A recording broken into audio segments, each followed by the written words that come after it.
Jesus himself will touch you with holy oil and will say words of consolation and healing, as he called the woman with the hemorrhage to come forward so that he could speak to her as my daughter and bid her go in peace. The crowd in this gospel episode reminds me of the crowds here in Lourdes. We are all here with thousands and thousands of others pressing around Jesus.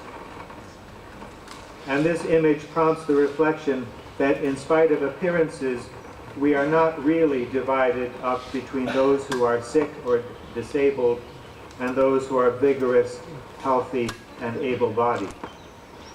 The reality is that we are all sick and disabled, all carrying burdens of weakness, sorrow, anxiety, and regret, all in need of the healing touch of Christ.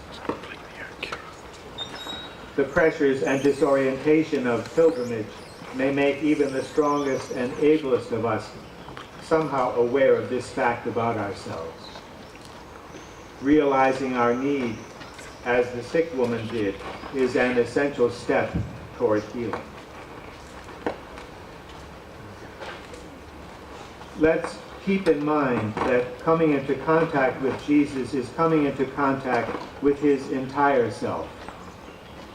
Born of the Father before all ages, conceived as one like us by the power of the Holy Spirit, born of the Virgin Mary, rejected by the authorities of his time, betrayed by one close friend, forsaken by the others, denied by the one he had appointed to lead his church, in his innocence condemned to capital punishment, mocked, beaten, crucified, buried, raised into glory, taken up to rule over the universe and history in his human soul and body, and set to return to judge the living and the dead.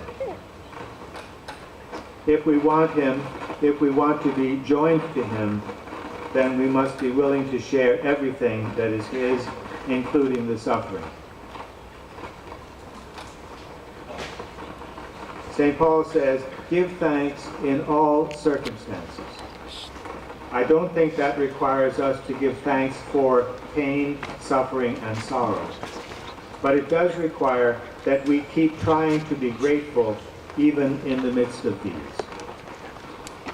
That's what conversion means, continuing to try to turn from our habitual self-centeredness and toward God. Of course, if we fail at this thanking God, if we don't have the strength for it, then we can and should throw our weakness at his feet and ask for mercy, as the poor woman with the hemorrhage fell at his feet and told him the whole truth.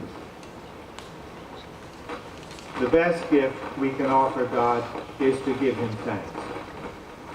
And probably the next best is admission to him of our weakness and helplessness.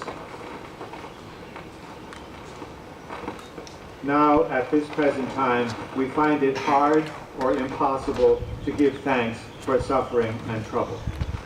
But in the life to come, we will give thanks for everything, absolutely everything. The world the way it is, and our lives as they actually are the way by which the one who loves us is bringing us where we most want to be, bringing us to himself.